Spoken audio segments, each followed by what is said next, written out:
This week, coming straight from PAX East, we got our hands on Bravely Default, the remastered game for Nintendo Switch 2.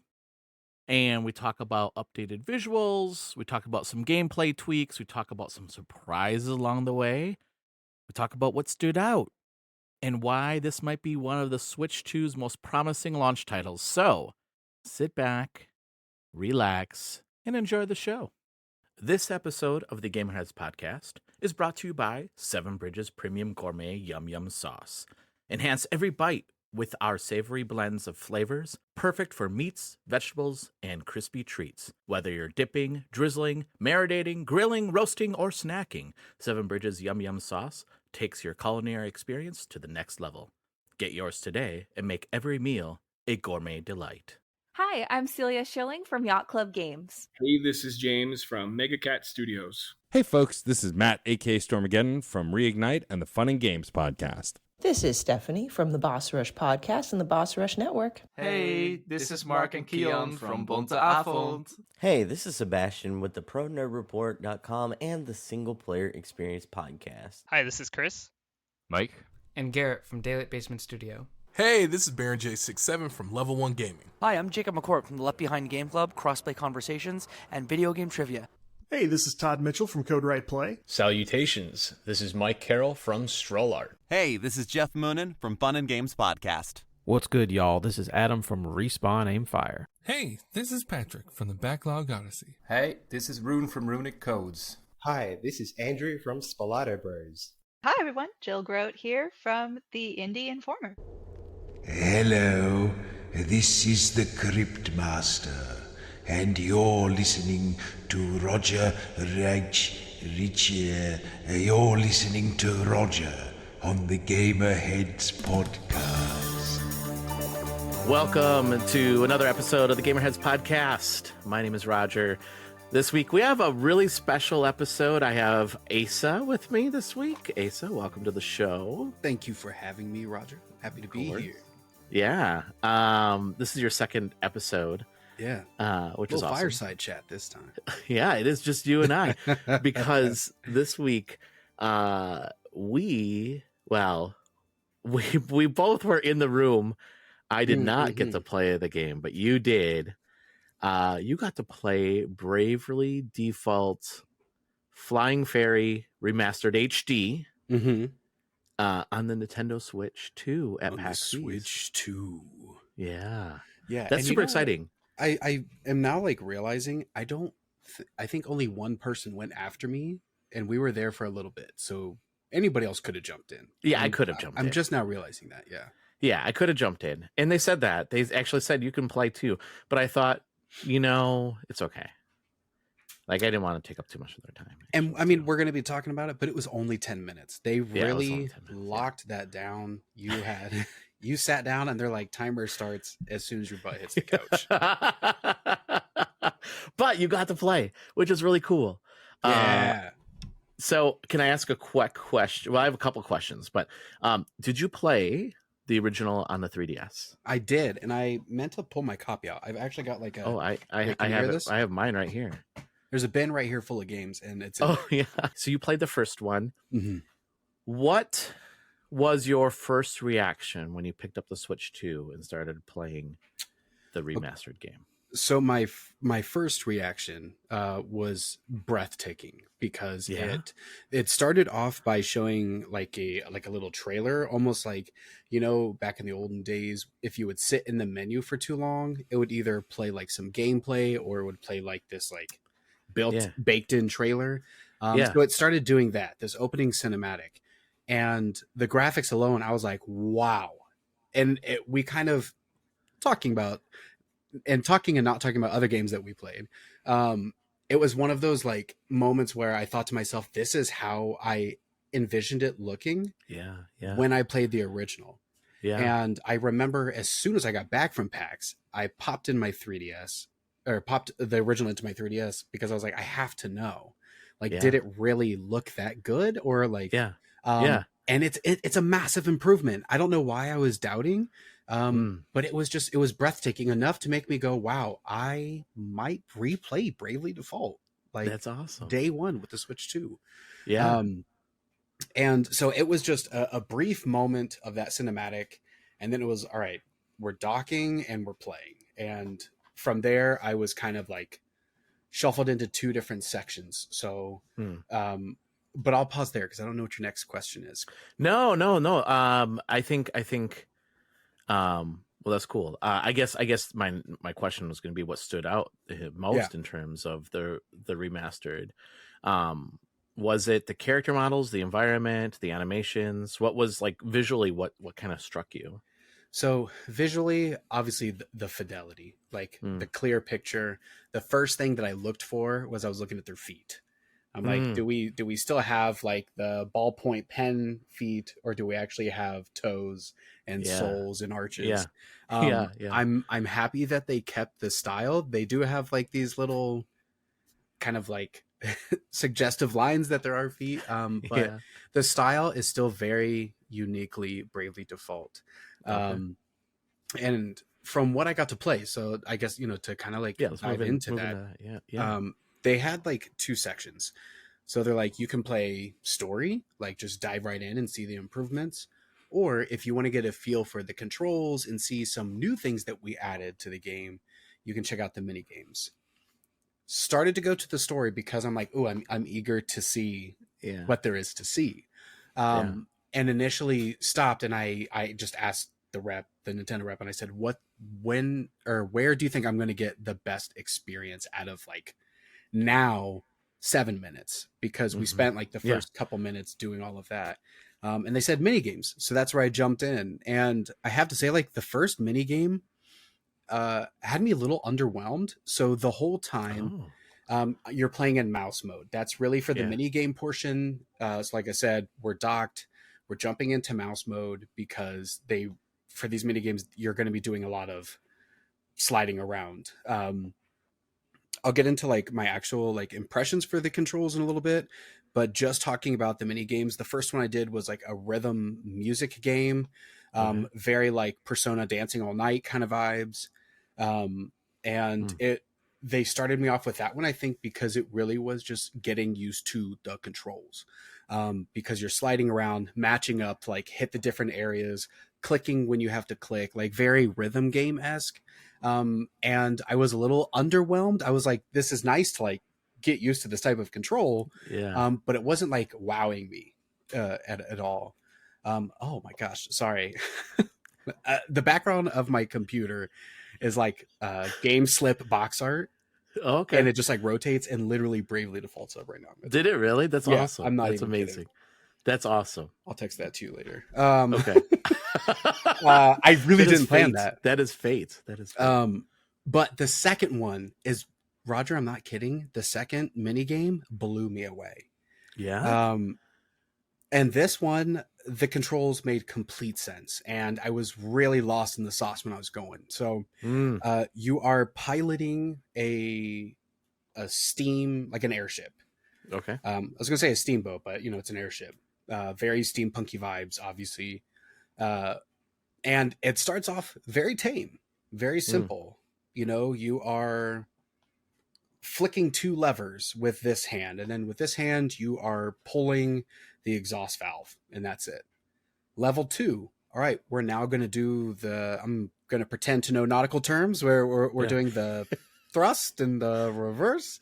Sure. And then we've got the spinning wheel, which has me doing the yaw and the pitch. Possibly. But you actually have little hands that are indicated on the screen that kind of match, almost like if you were doing pointer controls. Okay. But it does feel a lot more tactile and like you're doing something. Okay. When you're on the mouse and keyboard kind of setup. Did it give like some haptic feedback when you were like controlling these things? It did, but only slightly. And I think that's just because of the nature of the game, because the game ended up being a lot of clicking all these different switches. The most that I felt was I would have to grab a wrench and tighten up a pipe, and you could kind of feel a little bit as you're doing that. Yeah, just very like have you ever played like 1-2 Switch? And I haven't. What? Roger, that was like a day one. Switch game. Yeah, it should have been packed in. That's why I didn't play. It really should have. I can't believe I spent like $50 on that thing. Yeah, exactly. For like 2 nights of play. But man, well, I think the Switch, like the Joy-Con, have like some of the best rumble. I think the PS5 haptic feedback is the next best thing, but that's like mainly in the triggers, right? So like, the Joy-Con is the whole thing. So like, when there are mini games in 1-2 Switch where like you are tilting your Joy-Con and you're feeling the marble, like legitimately feeling a marble move up and down, and it just like plays those tricks on your mind. And so like it was kind of like that, a little bit dialed up to 11 when it comes to like using the wrench, and it's like I could feel. You can't tell in the camera, but like I'm jerking my hand, like you could feel the ridges, and some of like the pushback when you were doing that. And you know, I think like before I continue talking about that demo, the biggest issue that I had with these controls, and I brought this up to them and they didn't really have an answer for me, is I was like, what if you don't have, because I was playing, so I'm on a couch in a back room on a big table, right? Like it's probably 3-4 feet deep, and 4 feet long, whatever. I've got ample room, right? Like I've got tons of room to move my arms, and there's nothing stopping me from doing that. And I was like, what if I want to do this and I don't have this setup? And they're like, well, you can play in your lap. And so I put it, literally, I took them off the table, I put them in my lap, and I was like, wow, this doesn't feel good. I just told them that. I was like, because with this game specifically, and, you know, I don't know if, you know, maybe the basketball game that they had showed initially or anything else that uses those kind of mouse controls. This mini game, it's like I said, it just kept building and building. By the you get to the final stage of the mini game and they really take off the training wheels. You're essentially playing Steel Battalion, but in the Bravely Default world. And for those who don't know, Steel Battalion was a game on the original Xbox with the most expensive controller in the world, because it had like over 100 buttons and it was the size of a table.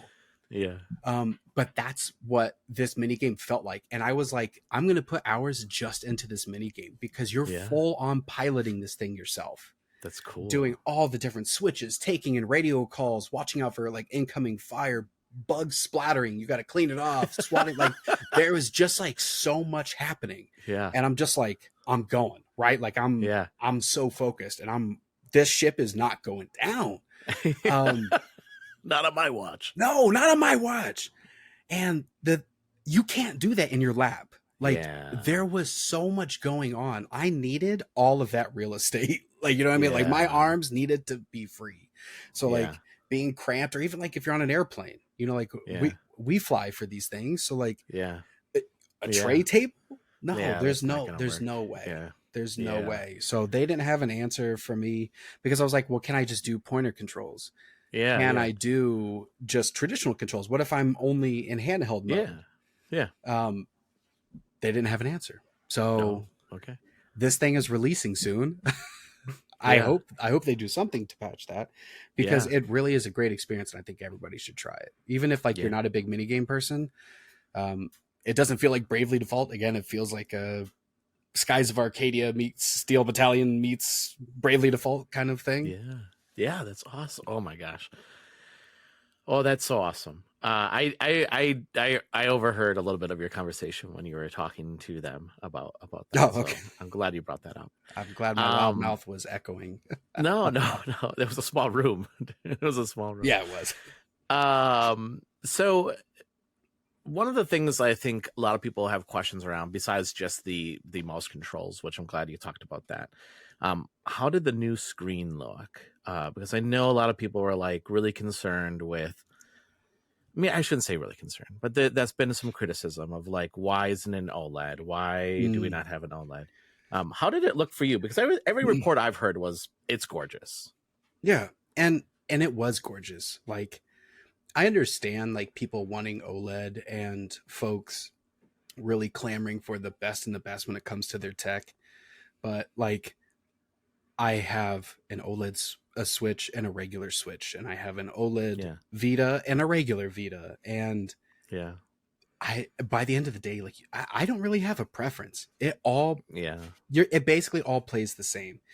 If I'm looking at it for the first time in a long time, like maybe I'm gonna really care about the extra pixels and the crispness, but I prefer the battery life over the extended visuals. Which the thing is, like the visuals looked great. Like they didn't look bad. It felt like an upgrade. I wasn't too excited, I guess mainly from a fiscal standpoint to pre-order the Switch 2. I was like, I'm content with my Switch. I can wait. This made me feel like I didn't want to wait because... Oh, really? Yeah. So like, not only did like the screen look good, but it felt like, I'm a big and tall guy. And I've got these hands, big, but not tall. And these hands, they don't do well with the dainty. They don't do well. Oh, 100%. So like, I love my Switch, but I always have to do like my Split Con Pros or like whatever, like the big gushy pads, and even like sometimes like holding the Switch itself, I feel like I have to be extra careful because like I don't want to snap that thing. Like you see it bend in people's pockets, but the Switch 2 feels sturdy. Okay. It feels a lot more durable, specifically the Joy-Cons. I do wish they were a little bit bigger. Like a bigger screen, of course, is always nice, but again, big hands. But I'll probably end up buying, whatever extra accessory comes my way, because, and then also the way that the Joy-Con magnetically click on. Yeah. That was unreal. Yeah. That was unreal because I was expecting, they're just magnets. Yeah. That's going to pull apart super easy. Yeah. And I just kind of I just kind of nonchalantly just gave it a little tug to see if I could just yank them apart. I'm like, it's not my Switch 2. And it wasn't, there was no give. Okay. There was no tug. I was very pleasantly surprised. And I was like, well, hot damn, this feels like an upgrade to me. Yeah. Yeah. That's cool. Speaking of buying things, since you own the original, would you buy this version? A hands down. Yeah. I think if you haven't played the game, obviously this is no brainer. It's what, $40? Like it's not $40. Even... Yeah, it's not. I mean, in the scheme of video games, that is like unheard of. And for the amount of value that is in, I mean, like you've played Bravely Default. It's a long game. You're going to get a lot of meat out of it, and they've added so much to it. And it's good, and it's a good game too. And it's a great game. Yeah. I can't say that about Bravely Second. Oh, really? I liked it. I don't know. I never played it. I bought it. I just didn't play it. Oh, okay. Anyway, it doesn't matter. Matter. That's why I was like, I literally can't say anything about that. But okay. With Bravely Default, if you haven't played it, this is easily the best way to play that. And then if you have played it, but you haven't played it since launch, it feels like such a nice homecoming. And I feel like there's going to be, and they said there's a lot of quality of life improvements. Again, I spend most of my time in the mini games, but I absolutely 100% believe them, because I mean, even again, looking at the visuals, I was like, this is stunning. Like this is going to be a new way to experience this. So I'm really excited for the immersion that's going to come from it. Yeah, that's awesome. I can't wait. This is going to be, because this is a launch title, right? This is a launch title. I believe so, because I think so too. The next one is coming out not too long after. Like they're trying to get people jazzed for. Oh, really? The next Bravely Default game.